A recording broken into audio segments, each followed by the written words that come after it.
Bonjour à tous. Donc, pour que ça soit plus interactif, moi, je vous propose pendant ma présentation, ça va pas durer extrêmement longtemps, mais si vous avez des questions, on peut répondre en direct, hein, c'est plus simple. Donc effectivement, on est proche d'Abitamier. Abitamier, je sais pas quand ils sont venus, il y a quelques années, je pense. Donc on est basé à Albertville. Donc Savoie Lactée, donc je suis responsable de Savoie Lactée. Savoie Lactée, c'est un site coopératif qui appartient à la filière Beaufort. Dans l'objectif de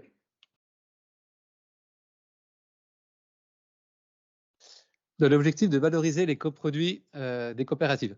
Donc, avec le lactosérum, on fait la WPC 80, on a parlé ce matin, et avec la crème, on fait du beurre. Voilà. Et ensuite, avec les effluents issus de la production, ces effluents, plus les eaux de lavage, vont dans une méthanisation, et cette méthanisation produit du biogaz. Le biogaz est transformé en électricité sur site. Donc, on est autonome en énergie électrique, et en partie en gaz aussi, parce qu'on crée de la chaleur. Donc, ça va un peu dans le sens de tout ce qui a été dit depuis ce matin. C'est la volonté vraiment de la filière d'avoir voulu mettre en place ce projet. Ils ont eu les premières réflexions en 2005 dans un souci de maîtrise vraiment de la valorisation des coproduits, lactosérum et crème issues de la fabrication fromagère.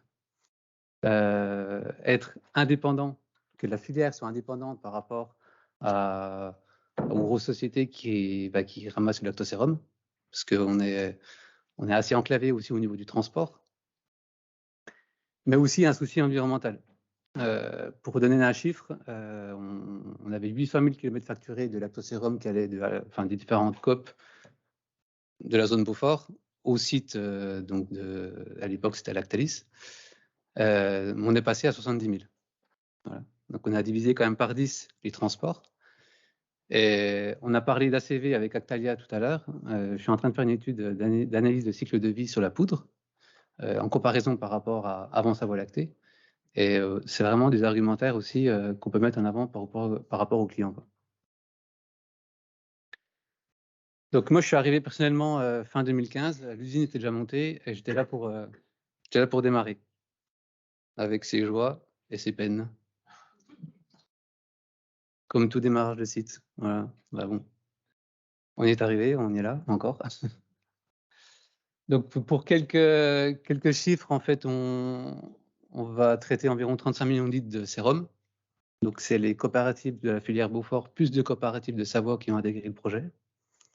Le but du jeu, c'est vraiment créer la valeur pour redistribuer aux COP qui vont redistribuer vraiment aux exploitations, quoi. Donc on produit une poudre, une PS 80 qu'on a appelée Protéalpine. Donc on est très marketé entre guillemets origine, traçabilité. Certains clients sont très sensibles à ça. On est aussi très performant au niveau bactériaux. Donc là on parle de nettoyage. Et pour rebondir, notre atelier de séchage, on ne nettoie pas à l'eau, on nettoie à sec et on nettoie à l'eau une fois par an. Parce qu'on avait un souci, on peut avoir des soucis de flore, et s'il y a un peu de poudre avec de l'eau, bon, bah, ça se développe. Et comme nos cahiers des charges des clients sont extrêmement rigoureux, notamment en flore totale, il faut qu'on s'en fasse à 1000. Voilà, on y arrive, mais donc, il ne faut pas oublier les objectifs en fin de compte. Donc ça, c'est pour la petite parenthèse.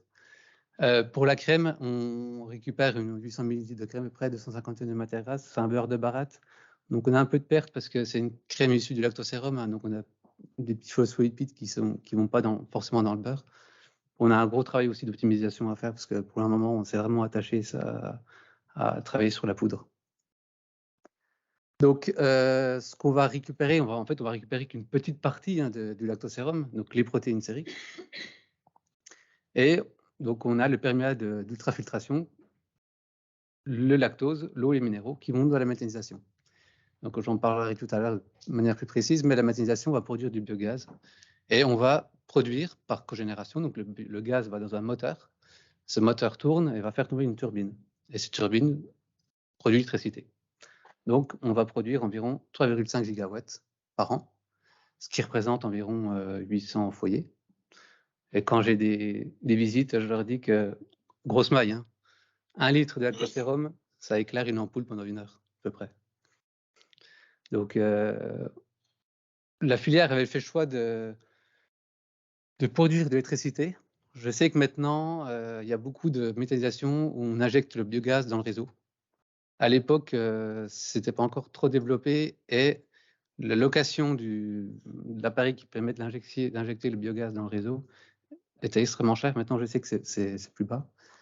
Et Albertville, de toute façon, on produit trop de biogaz pour l'injecter dans le réseau. Et on produit de la thermie, on stocke de la chaleur par de l'eau chaude, donc comme un moteur de voiture, hein, donc il y a un circuit d'eau, un circuit fermé, et cette eau est réchauffée. Cette eau réchauffée refroidit le moteur, etc., etc., etc.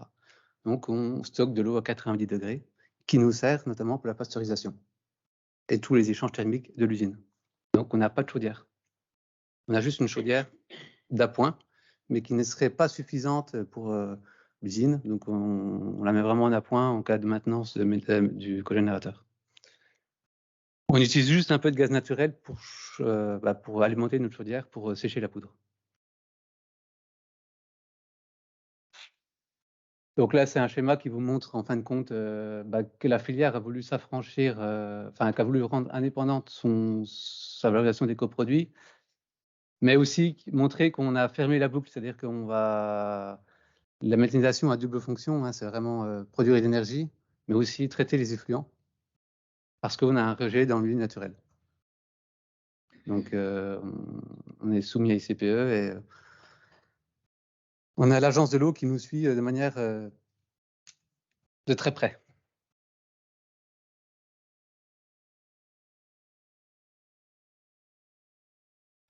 Je vois qu'il y a une faute. Donc la méthanisation a vraiment deux enjeux, vraiment c'est vraiment deux enjeux, c'est production d'énergie. On est autonome en énergie électrique, on est quasiment autonome en gaz.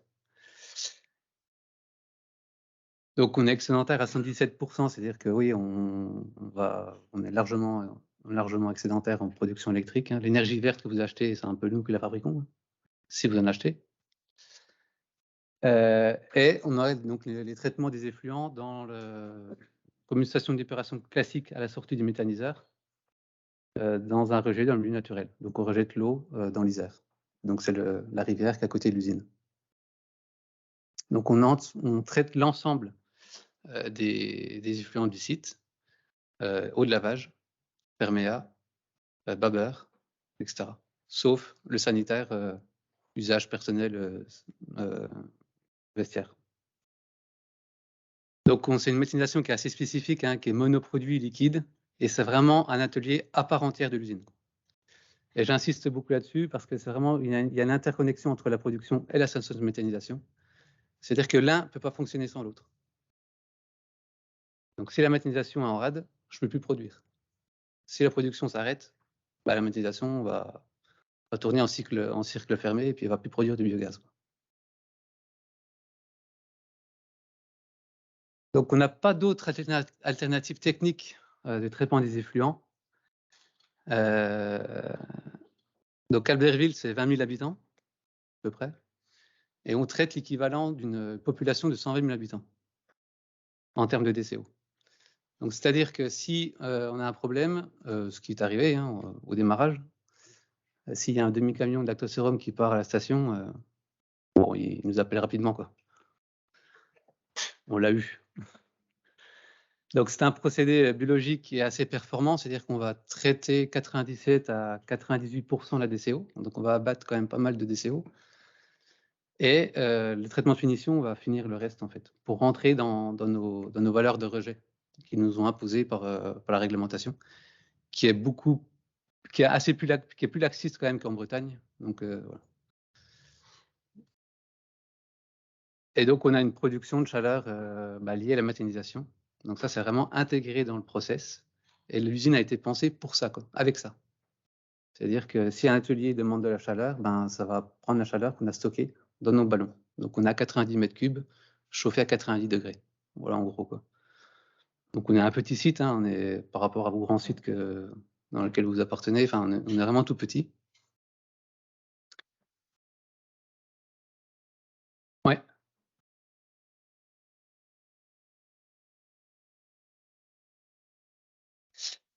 Il y a 2 personnes à la partie bêta et il y a 15 personnes dans l'usine.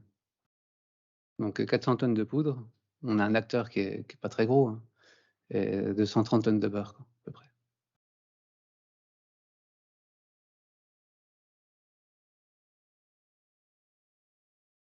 Voilà, donc voilà les enjeux de méthanisation. Donc la méthanisation est vraiment intégrée dans l'usine, c'est-à-dire que c'est des méthaniseurs qui font partie du génie civil sur le site, quoi.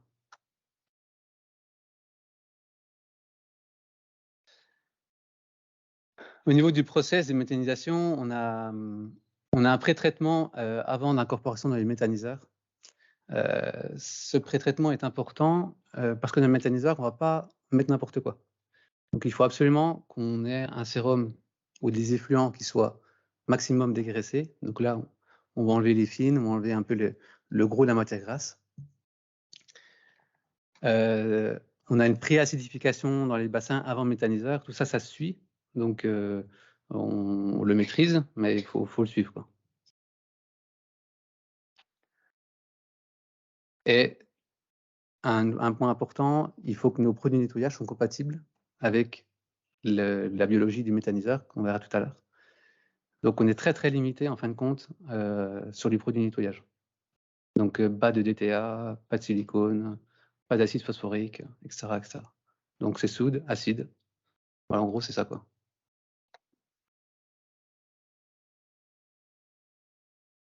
Donc la méthanisation, c'est un procédé biologique, hein, donc dedans il y a ce qu'on appelle nous des granules, c'est des petites lentilles, forme de lentilles, et qui se développent et qui vont dégrader le lactose.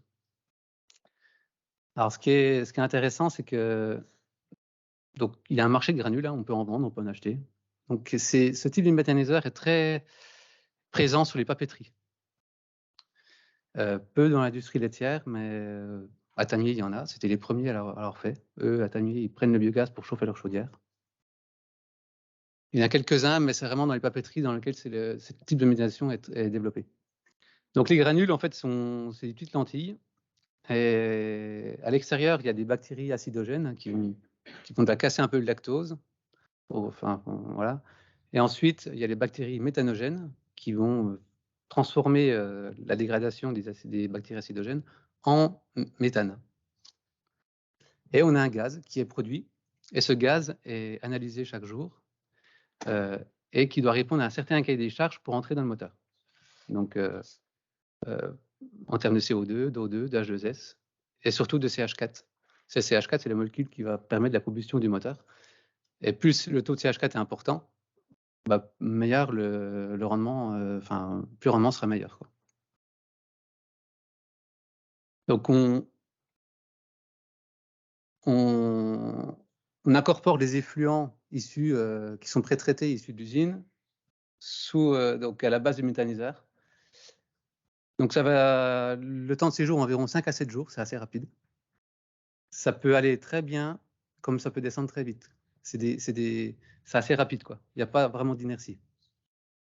Donc on contrôle, on maîtrise, voilà, après. Et donc après, on a un brevet. Donc c'est la société qui a installé le méthaniseur, a posé un brevet pour l'extraction du biogaz. Donc après, on extrait le biogaz et les eaux sont traitées, sont extraits aussi. Les eaux sont traitées par différents bassins en traitement d'aérobie classique, surtout pour faire précipiter les minéraux. Et le biogaz est épuré. On enlève du H2S et ensuite il est incorporé dans le moteur. Ces types de méthanisation, le biogaz, on peut le trouver aussi en décharge. C'est-à-dire qu'en site d'enfouissement. Donc les entreprises vont collecter les déchets, ils vont enfouir, et il y a du biogaz qui va se créer, et ils vont le récupérer. Sauf qu'il est un peu plus sale que celui-ci, et donc il y a d'autres traitements pour éliminer les impuretés. Mais en gros, c'est le même principe, et il y a des cogénérations aussi. Donc on a 2 fois 700 mètres cubes en termes de volume. Donc là, on est au-dessus des méthaniseurs de l'usine. Donc il y en a un ici et l'autre est juste derrière. Et là, on voit la partie supérieure d'extraction du biogaz. Voilà.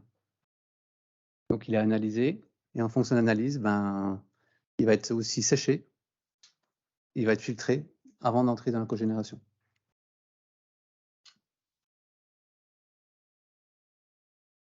Ensuite, on a le traitement de finition. Les effluents qui sont extraits du méthaniseur vont passer dans différents bassins. Et le but du jeu, c'est vraiment de faire précipiter les minéraux, en fin de compte. C'est ce qu'on appelle les boues de méthanisation, ou les boues de station, qui pour le moment sont sur un type de compostage dont c'est vraiment le principal coût de la méthanisation, ce qu'on va payer pour faire composter nos boues. Et là, on travaille sur un plan d'épandage en Combe de Savoie. Mais bon, ça fait déjà 2 ans qu'on y est, mais on ne perd pas espoir, mais l'administration est assez lente. Donc, on a 2 réacteurs aérobie. Donc là, c'est des boues activées à l'air libre, comme une station d'épuration classique. Et ensuite, on a un système de prélèvement d'eau avec un système qualité qui est intégré à la méthanisation pour le prélèvement d'eau et l'analyse de l'eau. Et on doit soumettre les résultats tous les mois à l'agence de l'eau. Et si on dépasse, on est pénalisé.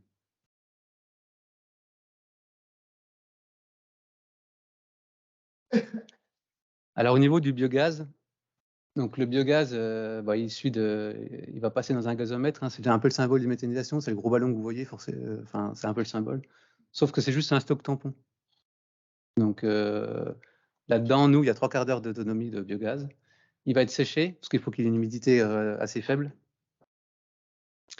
Il va être filtré. Il n'y a pas s'il y a le filtre là. Donc nous, le filtre, c'est des résidus d'industrie. Donc on va enlever le H2S. En fait, c'est le principal composant qui est inadéquat. Donc on va enlever le H2S du gaz pour entrer dans le moteur. Et le moteur tourne 24 heures sur 24. Et le moteur, c'est comme un atelier aussi, quoi. C'est-à-dire qu'il faut le conduire. On le lance et puis on ne voit pas ce qui se passe, quoi. Il faut vraiment le conduire et adapter sa puissance en fonction de ce qui arrive en biogaz, mais aussi sa concentration en CH4. Et voilà. Donc on a la particularité de ce moteur, c'est que c'est un bicarburant, c'est-à-dire qu'on peut mettre du biogaz et du gaz naturel. On a le droit de brûler, d'utiliser 15% de gaz naturel.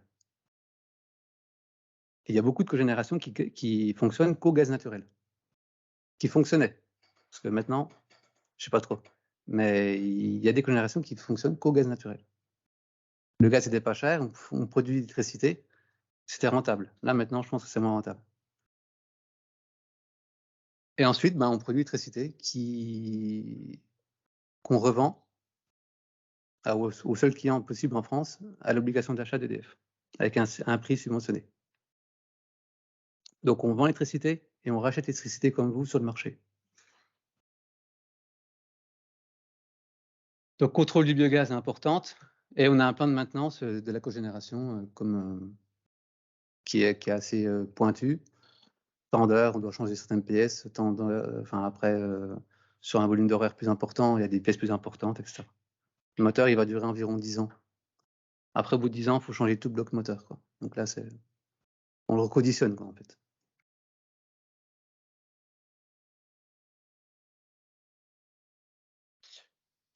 Voilà, là, c'est la vue de la station. Donc, on ne voit pas grand-chose, les méthaniseurs sont ici. Là, c'est le gazomètre, donc le fameux stock tampon de biogaz. Là, c'est la torchère. S'il y a un souci, on brûle le gaz. Là, c'est notre échantillonneur d'eau. Et là, c'est les bassins aérobie qui, normalement, sont ronds, mais là, sont carrés.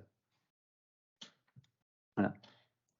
Et ensuite, tout ça, on rejette dans le milieu naturel. Là, en gros. Voilà, je ne sais pas si c'est clair. Ouais. À l'investissement du site. Alors, l'investissement du site, 15 millions d'euros à peu près. La méta, ça a coûté 3,5 millions. Ça, c'était au démarrage. On a dû réinvestir après, mais au démarrage, c'était ça, quoi.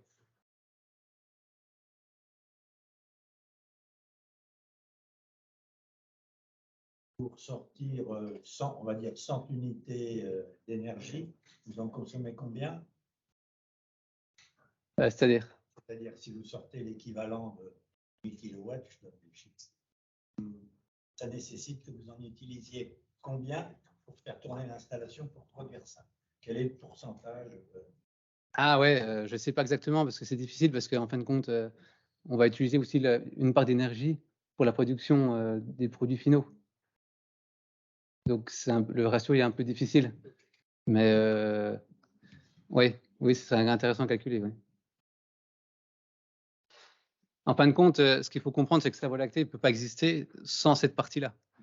Parce qu'on n'a pas d'autre possibilité que de traiter ces effluents sortis production, quoi. Permis à l'UF, le lactose. Le lactose, on ne peut pas le sécher. C'est un produit de commodité qui a peu de valeur, en fin de compte. Sur le marché, il n'y a pas de valeur. Notre PS80, on essaie vraiment de s'affranchir du marché mondial pour trouver des clients clés qui vont permettre d'avoir une valorisation importante sur l'ensemble de l'année sans se soucier de la fluctuation du prix. Et on peut mettre en avant d'autres arguments. En gros, c'est ça, quoi. C'est un peu suivre le modèle du Beaufort, quoi. C'est trouver la meilleure valorisation possible. C'est vrai qu'on aurait envie d'avoir un bilan complet. Les entrées et les sorties, là.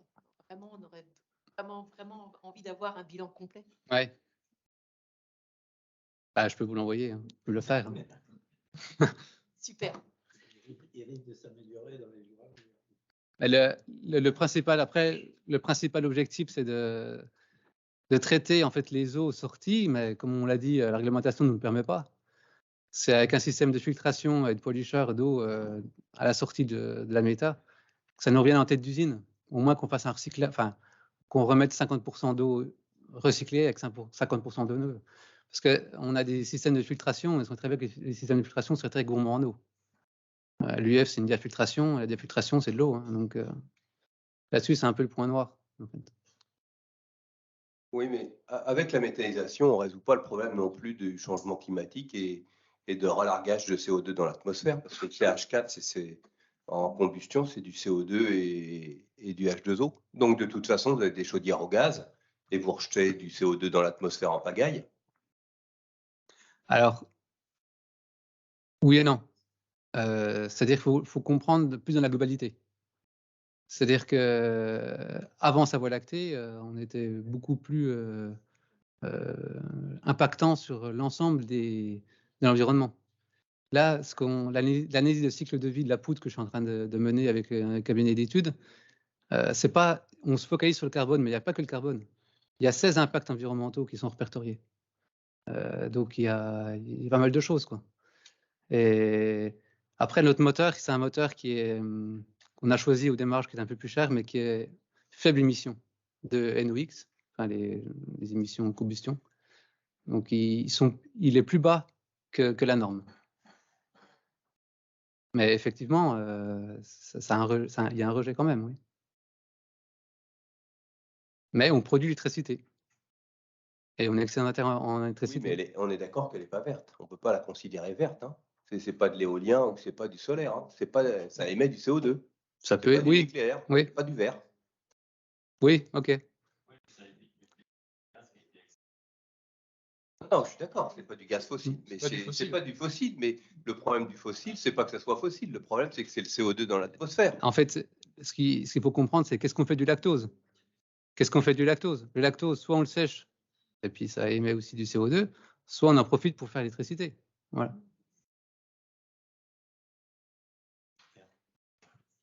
Et au niveau du coût de l'électricité et du coût du biogaz, du coup, par rapport au marché, c'est plus intéressant, moins intéressant?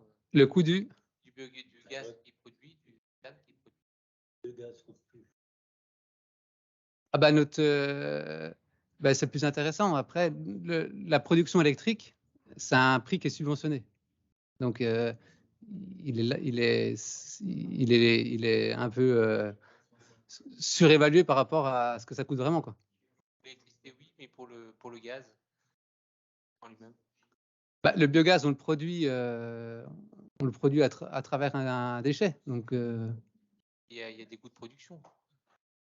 Oui, il y a des coûts de production, ouais. Ben, je veux dire, la station de méthanisation dans l'usine, avec les coûts que ça engendre sur les boues, etc., on est à 0, quoi. Voilà.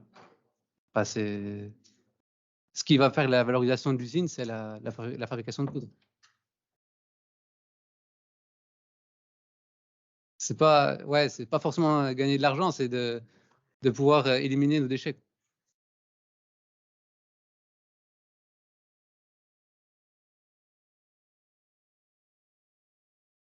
Non, je sais pas. Tamier, je sais qu'ils le font, ils l'ont fait. Et les papeteries le font. Mais en France, il y a 1 ou 2 sociétés qui le font aussi, qui l'ont fait avant nous. Mais sur des volumes similaires aux nôtres en termes de transformation laitière.